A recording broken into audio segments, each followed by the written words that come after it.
성령님 좋은 아침입니다. 시간 성령님을 초청합니다. 오늘도 내 안에 오셔서 하나님을 기쁘시게 들을 것을 소원하게 해주세요. 오늘 말씀을 통해 구체적으로 무엇을 해야 할지를 깨닫게 해주세요.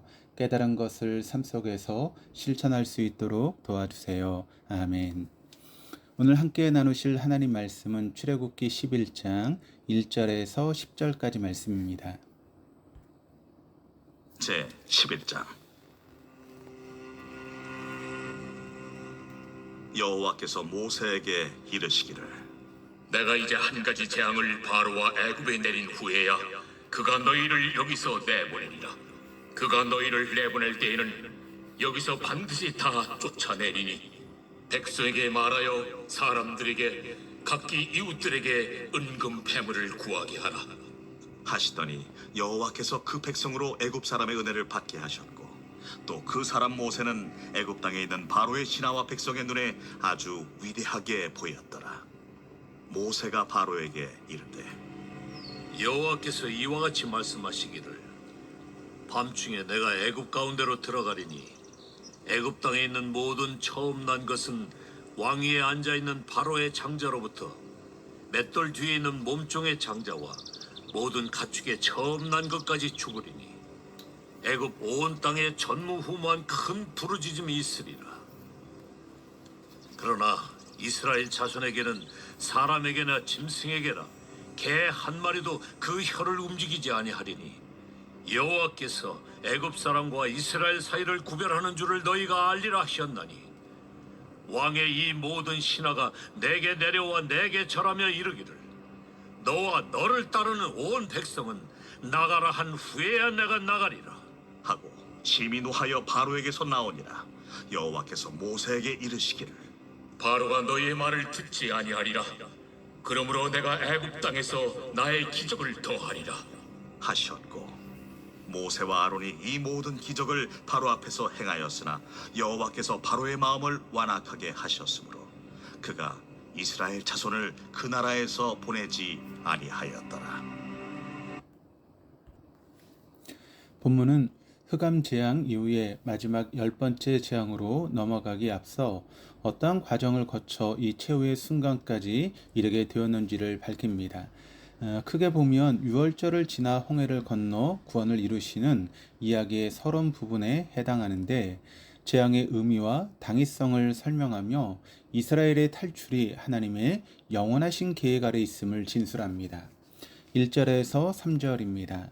여호와께서 모세에게 이르시기를, 내가 이제 한 가지 재앙을 바로와 애굽에 내린 후에야 그가 너희를 여기서 내보내리라. 그가 너희를 내보낼 때에는 여기서 반드시 다 쫓아내리니 백성에게 말하여 사람들에게 각기 이웃들에게 은금 패물을 구하게 하라 하시더니, 여호와께서 그 백성으로 애굽 사람의 은혜를 받게 하셨고, 또 그 사람 모세는 애굽 땅에 있는 바로의 신하와 백성의 눈에 아주 위대하게 보였더라.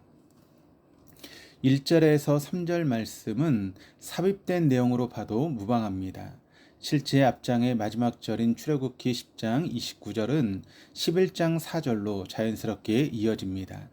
하나님이 이제 마지막 재앙을 내리면 그가 반드시 너희를 다 쫓아낼 것이라고 하십니다. 이제 애굽은 이스라엘 자손을 그 땅에 더 붙들고 있고 싶어도 그렇게 하지 못할 것입니다.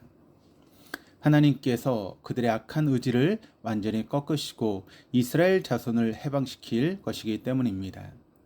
2절과 3절의 내용은 이미 출애굽기 3장과 4장에서 이미 모세에게 알려주셨던 바와 같습니다. 그리고 하나님은 그보다 앞서 창세기 15장 15절에 내 자손이 큰 재물을 이끌고 나오리라 라고 한 말씀도 하셨습니다. 아브라함에게 하신 약속이 이제 완전히 이루어지게 될 것입니다. 이스라엘은 애굽에게 승리를 거두고 전리품처럼 그 재물을 취할 것입니다. 그런데 흥미로운 점은 백성에게 말하여 각기 이웃에게 은금 패물을 구하라고 하신다라고 하는 사실입니다. 빼앗으라고 하지 않으셨습니다. 더 나아가 그 백성으로 애굽 사람의 은혜를 받게 하신다라고 하십니다. 상식적으로는 이스라엘 때문에 애굽 사람들이 엄청난 고난을 당했고 심지어 처음 난 모든 것이 죽게 되는데 어떻게 그들이 애굽 사람의 은혜를 받을 수 있는지 이해하기 어렵습니다. 이 점을 좀 더 살펴보고자 합니다. 출애굽기 5장 17절은 이렇게 말합니다. 바로가 이르되 너희가 게으르다 게으르다 그러므로 너희가 이르기를 우리가 가서 여호와께 제사를 드리자 하는도다. 바로는 이스라엘 자손을 게으르다라고 비난하며 게을러 빠져서 제사를 드린다라고 하는 말을 꺼냈다라고 이야기를 합니다. 예전 요셉이 활동하던 시절의 바로는 애굽이 생명을 살리는 곳이 되게 했지만 새롭게 등장한 바로는 사람을 그저 자신의 목적 달성을 위한 수단으로만 보고 그들의 생명에는 전혀 관심을 보이지 않습니다. 그래서 이스라엘 자손에게 가중한 노역을 내리고 거리낌 없이 모든 나무를 죽이라고 하는 명령을 내립니다. 또 모세가 찾아오자 이스라엘 자손의 노동을 무겁게 하고 수고롭게 하여서 모세가 외치는 해방의 소리를 듣지 못하게 하라고 엄명합니다. 당시 애굽 사람들 역시 바로의 생각에 동조했을 것입니다. 그래서 자신보다 약한 자를 쥐어짜 더 많은 편의와 이득을 얻는 편이 당연하다라고 여겼을 것입니다. 하지만 그러한 세계관에 점점 균열이 일어나고 있었습니다. 자신들이 믿던 신들이 헛된 우상이라고 하는 사실을 깨닫게 되었고 바로로 대변되는 모든 경제와 사회 시스템은 하나님의 개입하실 때 무력했습니다. 심지어 바로의 신하들도 언제까지 이들 때문에 우리가 망해야 하는 겁니까 하고 말하기까지 합니다. 이제 애굽 사람들도 어느 정도는 바로의 세력을 무력화하는 하나님의 능력을 함께 경험하게 되었습니다. 그래서 애굽 사람들은 그러한 공고한 억압 체계를 허무는 그들에게 은혜를 베풀었고 심지어 모세가 이스라엘 백성의 해방자일 뿐만 아니라 사람을 희생시키는 애굽 자체 해방자로 위대하게 여겨질 수도 있었습니다. 애굽 사람들은 떠나가는 이스라엘 백성에게 아낌없이 모든 물자를 제공하며 은혜를 베풀었습니다. 이처럼 하나님은 아브라함에게 약속하셨듯이 이스라엘을 통해 애굽 사람도 복을 얻게 됩니다. 4절 5절입니다. 모세가 바로에게 이르되 여호와께서 이와 같이 말씀하시기를 밤중에 내가 애굽 가운데로 들어가리니 애굽 땅에 있는 모든 처음 난 것은 왕이 앉아 있는 바로의 장자들로부터 맷돌 위에 있는 몸종의 장자와 모든 가축의 처음 난 것까지 죽으리니. 이에 반해 아직도 물러서지 않고 있는 바로에게 모세는 마지막 재앙을 경고합니다. 그런데 그 내용은 이미 출애굽기 4장에 나타나 있었던 내용입니다. 출애굽기 4장 22절 23절은 이렇게 말씀합니다. 너는 바로에게 이르기를 여호와의 말씀에 이스라엘은 내 아들 내 장자라. 내가 내게 이르기를 내 아들을 보내주어 나를 섬기게 하라 하여도 내가 보내주기를 거절하니 내가 내 아들 내 장자를 죽이리라 하셨다라 하시니라. 출애굽기가 처음에 어떻게 시작했는지 다들 잘 기억하실 것입니다. 바로는 이스라엘 자손에게 무거운 짐을 지워 그 씨를 말리려 하다가 결국 태어나는 모든 나무를 죽이라고 명령합니다. 하나님은 애굽의 이러한 처사를 자신의 장자를 죽이는 것으로 여기셨습니다. 이스라엘은 하나님의 장자로서 모든 민족 중 맏이며 제사장 나라로서 다른 모든 나라를 하나님께 인도할 백성이었습니다. 따라서 이러한 이스라엘을 죽이려고 하는 것은 하나님의 뜻에 맞서는 행위로서 하나님의 자녀를 죽이는 것과 같았습니다. 또 이 말씀은 더 나아가 아브라함에게 주신 언약, 즉 너를 저주하는 자에게는 내가 저주하겠다라고 하는 말씀의 실현과도 같습니다. 예전에 요셉과 야곱의 가족을 받아주고 축복한 바로에게는 하나님이 복을 주셨지만 이제 그 이스라엘 자손을 저주하고 죽이려고 하는 바로에게는 하나님이 저주하십니다. 그래서 하나님은 바로의 장자로부터 맷돌 뒤에 있는 몸종의 장자와 모든 가축의 처음 난 것까지 죽이라고 말씀하십니다. 9번째 재앙인 흑암 재앙은 애굽이 죽게 된다라고 하는 사실에 전조했습니다. 그리고 이 암흑 속에서 일어난 10번째 재앙으로 애굽의 파멸이 시작됩니다. 그리고 맷돌을 돌리는 종은 당시 종 중에서도 제일 낮고 천한 신분에 있었다라고 합니다.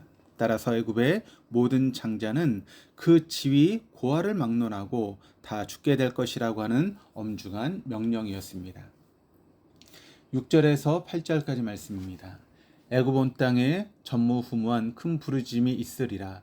그러나 이스라엘 자손에게는 사람에게나 짐승에게나 개 한 마리도 그 혀를 움직이지 아니하리니 여호와께서 애굽 사람과 이스라엘 사이를 구별하는 줄을 너희가 알리라 하셨나니 왕의 이 모든 신하가 내게 내려와 내게 절하며 이르기를 너와 너를 따르는 온 백성은 나가라 한 후에야 내가 나가리라 하고 심히 노하여 바로에게서 나오니라. 그리고 하나님은 애굽 온 땅에 전무후무한 큰 부르짐이 있으리라라고 하십니다. 이러한 부르짖음은 출애굽기 초반에 이스라엘 백성들이 하나님께 고통 가운데 외쳤던 그 신음을 떠오르게 만듭니다. 이제 이스라엘 자손의 자녀를 죽이려고 했던 애굽의 음모는 자신의 장자가 죽게 되는 결과를 낳게 되었고, 억압받은 이스라엘 자손의 흐느끼는 소리는 장자의 죽음으로 인해 울부짖는 애굽 사람의 울부짖음이 되었습니다. 온 땅의 장자들이 모두 죽었을 때 얼마나 큰 충격과 절망감이 있었겠습니까?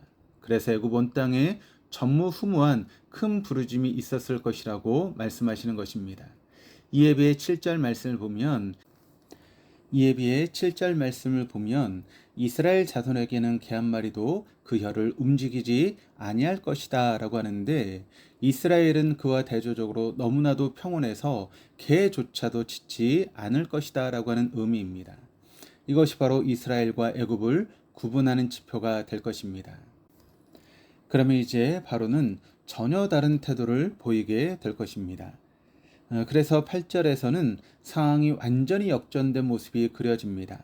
왕의 이 모든 신하가 내려와 절하며 떠나가 달라고 애걸복걸할 시점이 온다고 말하는 것입니다. 하지만 모세는 하나님의 말씀을 전한 후에 심히 노하여 바로에게서 나왔다라고 말합니다. 아직까지 바로의 완강함과 고집이 얼마나 컸는지 모세는 분노하지 않을 수 없었던 것입니다. 9절 10절입니다. 여호와께서 모세에게 이르시기를 바로가 너희의 말을 듣지 아니하리라.